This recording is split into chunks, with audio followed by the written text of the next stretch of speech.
In other words, even small children can feel that she's doing what? Using money to buy them.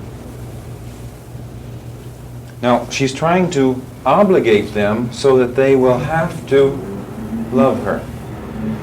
I give you an illustration that happened to one of the students that I had. As I was explaining this, his eyes got big as saucers, and I just couldn't resist, so I asked him right in the class, what's wrong? He says, you've solved our family problem. I said, well, what was that? He said, well, we had a relative, a cousin of mine, who was behind the Iron Curtain. And we negotiated to get him to come to the United States. And when he came, he couldn't get a job right away, so my dad paid for his college. Upon graduation from college, he wouldn't speak to the family again. He pretended they were not there. Now, how would we explain it with what we've just covered? By the way, to the father, was it much to bring him across and pay for his education? It was nothing. But to the boy, it was everything, and he was in so much debt that he did not know how to get out of it, so the easiest way was to pretend that the people that he was in debt to were no longer alive. He was anxious to tell his father that all they had to do was allow this boy to pay it back, and they could reestablish the friendship. This reminds me of a spider. It sees a fly at the edge of its web, and it pounces on it and eats it. And after two more, it's full. In other words, it can't have any more. And sure enough, another fly lands. It pounces on it and says, what am I going to do with this one? I don't need it now, but who knows about the depression that might be coming up? So he spins something around this one and holds it. Have you ever known people who did this to you? They spin something around you and hold you in a state of obligation. Sure enough, the depression comes, and the spider gets cold, and the spider's having a hard time getting some flies. And then he remembers, over there in the corner of my web is my obligation. And you know what? It's not juicy anymore. It's dry and hard. And by the way, is this what happens to the people you put on ice with obligation? In other words, you feel like, whenever I get in trouble, I've got all these people who owe me. And you find out what happens to their feelings towards you. When you go around to collect, they hate you. There's two reasons why people hate you in obligation. One is a tremendous amount of obligation. And the second reason is an obligation that's impossible for them to pay back. If you should ever obligate somebody, make sure it's a slight obligation. And also make sure that if they want to pay you back, they can. By the way, when we're talking about this depression, the only thing that's going to be good is goodwill, not obligation. And when you substitute obligation instead of goodwill, then's when you lose. Because when things are not going just right, and I have a lot of actual unity relationships, am I okay? Think of the millionaire. He was having lunch with his buddy, and his buddy says, I hear that you made a mistake last week in your business. He said, yeah, I got wiped out. He says, you know, I was thinking about what you did, and if I were in your shoes, I'd have done the same thing. It really seemed like the logical thing to do. Yeah, he says, I thought I was doing the right thing. I didn't realize that things would turn that way. So he reaches over and he takes a napkin while they're sitting there in this restaurant, and he writes, I owe you $100,000. Tosses across the table and hands him $100,000. Says, try again. That's the kind of flies you want in your web. That's a unity relationship. In other words, was he obligated at all? No obligation whatsoever, but was there unity? Did he trust this man in his business judgment, even though he had just made a mistake that cost him his fortune? Once I have the want, once I have the law of fair exchange, then the important thing is this magic 6 satisfactions. Let's go through them quickly. Number 1, the joy of role relationship. Number 2, the thrill of empathy. Number 3, the joy of understanding somebody. Finally, there is a certain joy in negotiation and law of fair exchange. And then there's the thrill of actually receiving what I wanted. Now, the final satisfaction is goodwill. And that's the most important. You say, is that more important than the physical item that I wanted? Yes, the physical item will wear out. You buy an appliance from a salesman, and 10 years later, you don't have it. But could you still have goodwill toward that man? We say goodwill is a permanent thing. So here's what happens when I go clear around counterclockwise and I've exercised the law of fair exchange. We say that all of these items of satisfaction are temporary and pass. But the law of fair exchange puts goodwill here, which connects the two people. This goodwill grows with each transaction. Now, I could erase all of this, and I would have two people connected by goodwill. So we say there's only one way on earth to actually have goodwill. Exercise the law of fair exchange. Now, I could buy it, but if I didn't continue to exercise the law of fair exchange, I would lose it. Now, what if I exercise the law of fair exchange again? I would have more goodwill. All right, let's assume 4 years have gone by. Now, as I'm adding goodwill, I would like for you to watch what is happening to that fulcrum point of society. Well, after I have moved it down to about here, society finally says, let's wise up and do this. Which means then that society is treating us as not two, but one. And we're beginning to develop a unity relationship. And we might add just a little more, and pretty soon it begins to look like one world. Now watch the functions that society gave. One was actually the roles, and we had to conform. And the roles actually allowed predicted behavior. How do I predict behavior in a unity relationship?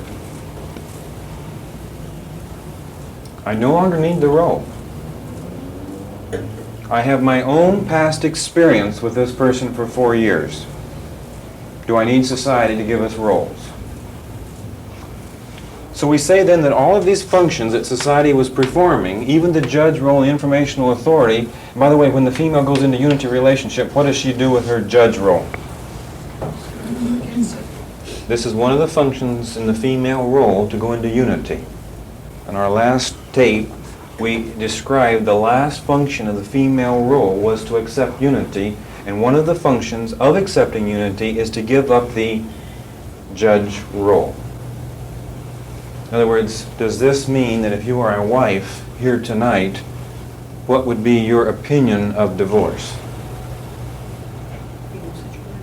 There'd be no such word. In other words, then would that be a way of escape anymore? You couldn't say, I'm going home to mother again. In other words, this informational authority would be thrown away. By the way, everything that Eve fought for would go down the drain. Because you would say knowledge is no longer power. Power in the female role is only submission.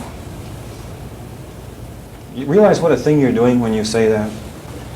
That knowledge is no longer power, only submission is power, and therefore I don't want this nor this. It's interesting to know that when I've developed this relationship, when I've connected the two people and society are treating them as one, I can still lose it. And I want to show you a little pitfall here before we go on. Let's assume this is a husband and this is a wife, and they've been married 25 years. And their anniversary is coming up, and he has already reserved a special table where they like to eat. Flowers have been ordered, and the phone rings, and it's a call. A salesman has just arrived in town from back east. He'll be leaving tomorrow morning, and all at once the boss thinks, she would understand. After all, we've been married 25 years. We've got a wonderful unity relationship. So he calls home. The line's busy. He can't get a call through. Then he really decides that she'll understand, and he goes on out to dinner with this salesman. She sits, she waits. She decides I'd better put the orchids back in the refrigerator. And she makes herself a cheese sandwich. She waits. He comes home and he tells her what has happened, and she says, "That's wonderful." And she believes it, and she thinks that that's really wonderful. And notice on here, she still believes they have the same amount of goodwill, but we've lost some. You say, well, why did we have to lose it? Well, you just can't sit there all evening wondering without losing something, no matter how much you love each other.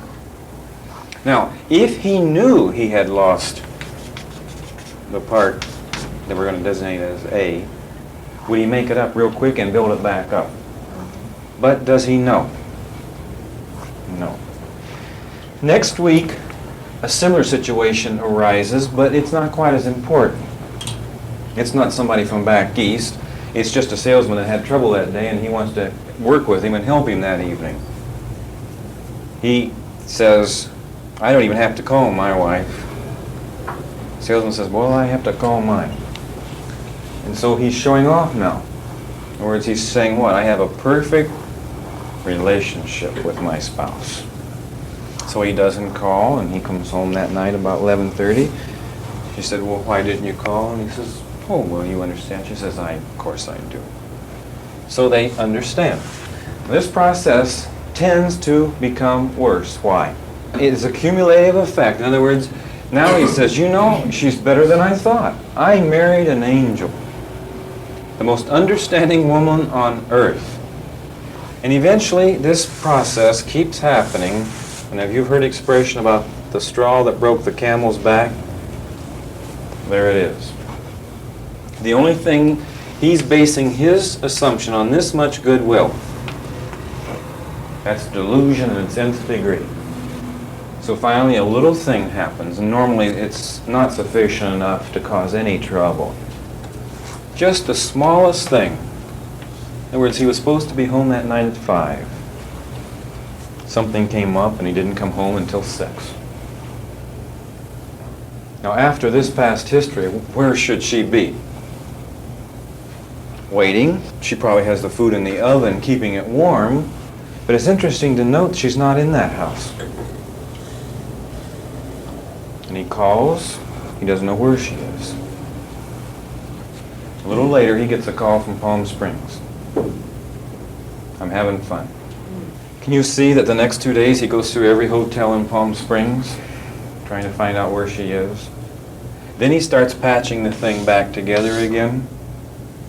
Let's learn a moral from this. And by the way, will you be faced with the economy of choice?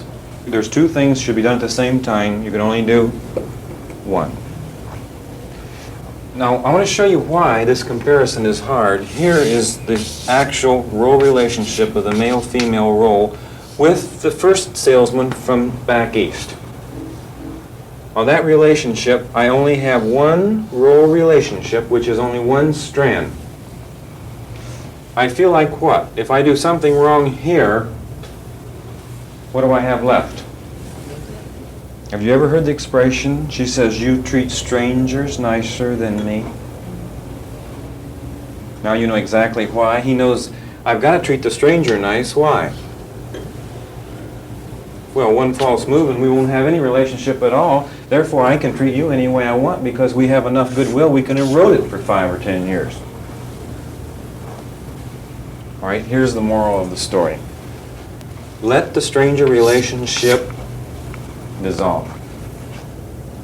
And always have preference for the unity relationship. You say, is that a radical thing to do? No, because isn't this one more important? When he's down in Palm Springs trying to find out where she is, does he even care about his job? Can you see then, in other words, what would he have wished he had have done? Use those orchids that night. His loyalty to his company is somewhere in the past. And if this thing would go a little further and he wouldn't build the goodwill back, pretty soon he's paying alimony. It might seem like a radical thing to do, but let me tell you the sequel to the story. The guy's in from New York, and you simply say, it would have been nice if you'd have given me a little more notice, but I'm sorry, I'm already committed tonight. He'll be surprised at first because he wonders what in the world could be more important than him. And then he'll say, what are you doing? Well, he says, it's our anniversary, and I have plans to take my wife to dinner. Now, you see, an interesting thing will happen. The stranger relationship that you thought was held by one cord, which would break easy, builds up goodwill. Why? He goes back to the head office in New York and he says, we got a good man out there. Wait, what do you mean? Well, I called him up and told him we were going out for dinner, and he told me he was going out with his wife on her anniversary. And you say, what makes him so good? I like them kind of men. In other words, now what did they do? They got up 6 o'clock the next morning and did their conference work. And the man caught his plane at 9 o'clock on schedule and was out of town. They accomplished their mission, and he still has a wife. Plus, 2 years later, he has a promotion. Because he built goodwill here by building goodwill here. Now let me give you an illustration. Let's say I walk into a certain business and I'm in a hurry. I want to be waited on now. The owner of the business turns around and he says, I am tied up here and I will be with you in a minute. And I wait. And while I'm waiting, I'm building goodwill. Why? Have you ever had the feeling inside, that's the way he treats people?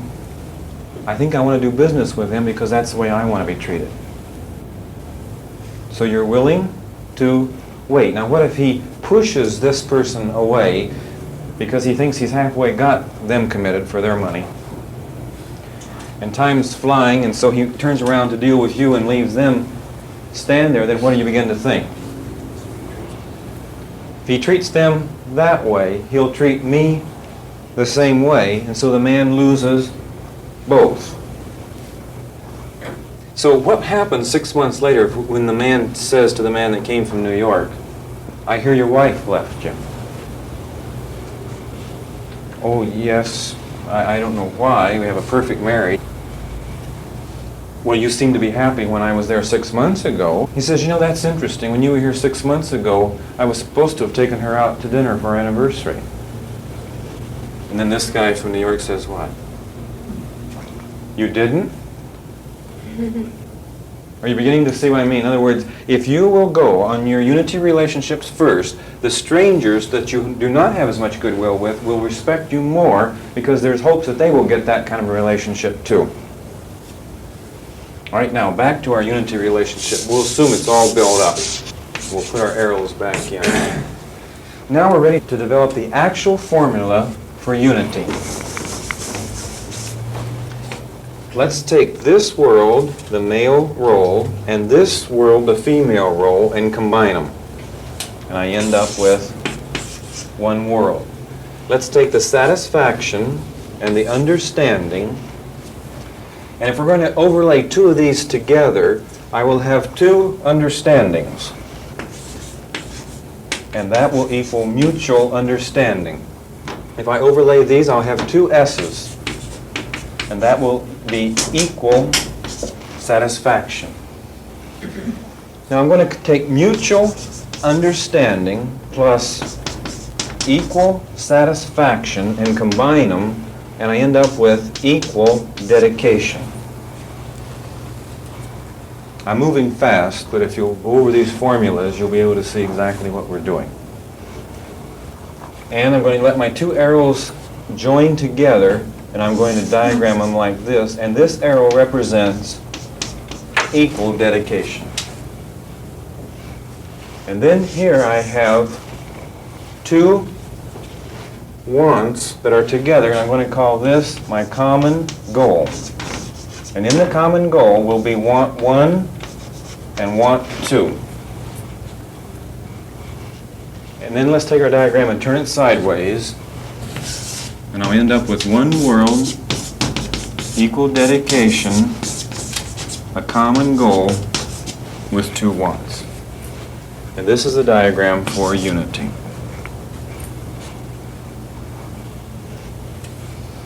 It's interesting to know that a lot of people believe we can set up a common goal for a group and that people will cooperate for some ulterior motive, they think, but basically what do I have to have in here? Individual wants. Can I actually get somebody to work or do something without getting something for themselves? Can you do anything on a voluntary basis without satisfying your own individual needs? All right, now back to our diagram.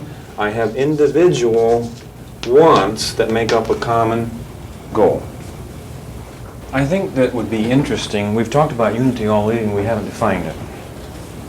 And the reason for that is it's a difficult thing to define. Once you have it, you know all about it. It's very similar to being in love. By the way, I've always told couples, whenever they ask me, how do I know when I'm in love? I tell them that's sure proof you're not. Because it's obvious that when you're in love, well, you know it. All right, the same thing is true about unity. When you develop a unity relationship, you'll know it. Now, let me go through some illustrations to show you how beautiful it is. Now, to understand these illustrations, you're going to have to realize that in the unity relationship, the female role is gone.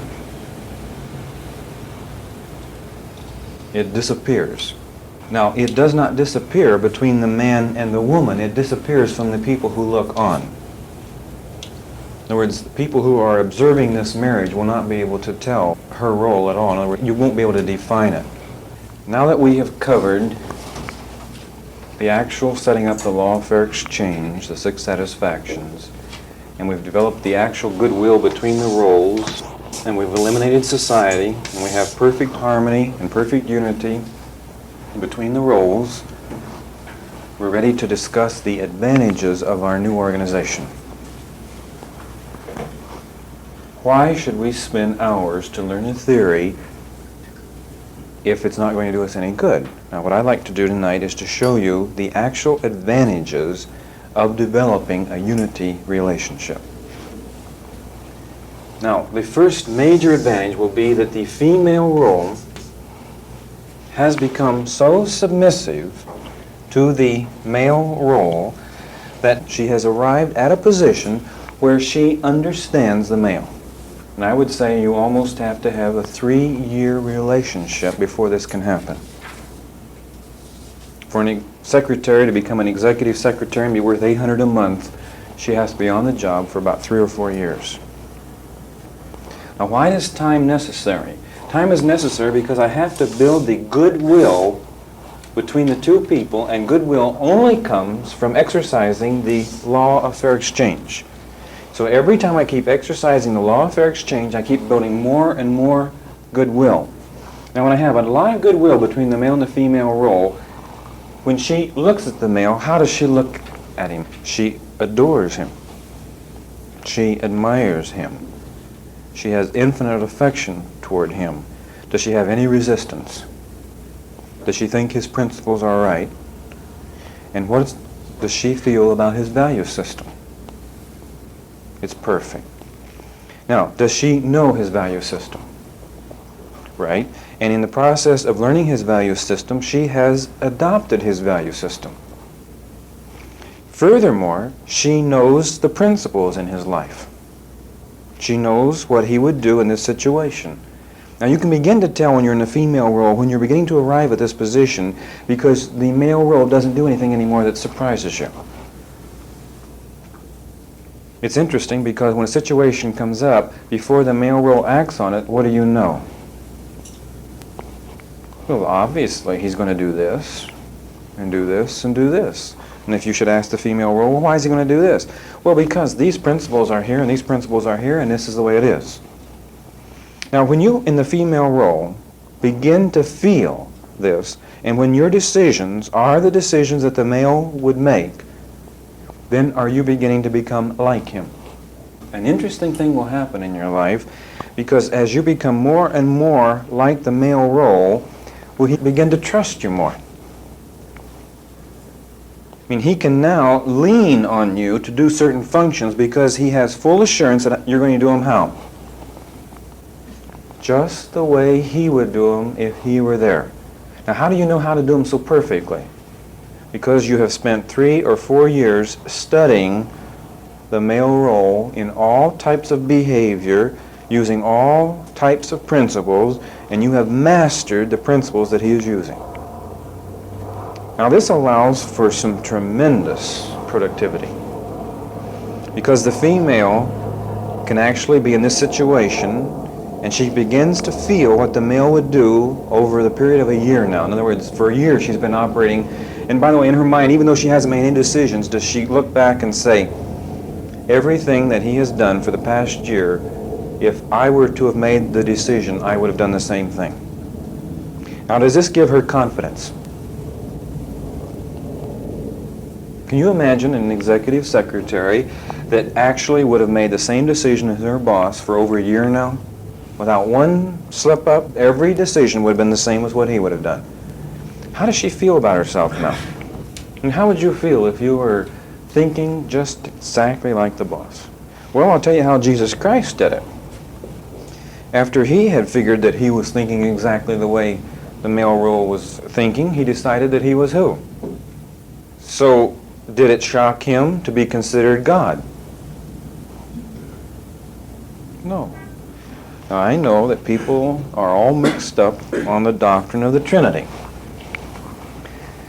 And you want to get into a good discussion with most anybody, you can bring up this doctrine. But it's very confusing to a lot of people. In fact, some people who don't understand it at all will tell you it's not in the Bible, therefore forget it. Let's look at the doctrine of the Trinity, and I'll show you exactly how it works and why it should work right in your own home, right in your own business.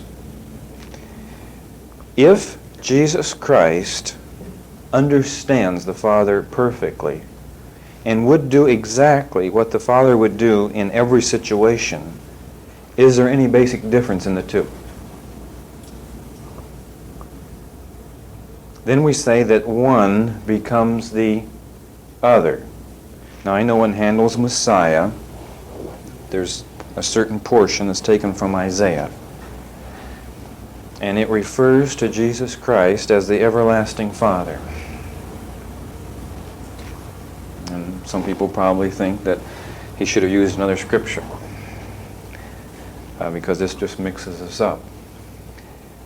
But we're saying then, does God the Father consider Jesus Christ as himself? But yet Jesus Christ, when he prays, turns around to the Father and says what? The only true God. The wife turns around to the husband and says the only true boss. And then turns around and does what? What did Jesus Christ do after he said that? Shortly thereafter, he turns around and says, all power is given me in heaven and earth. The wife turns around, she says, the only boss.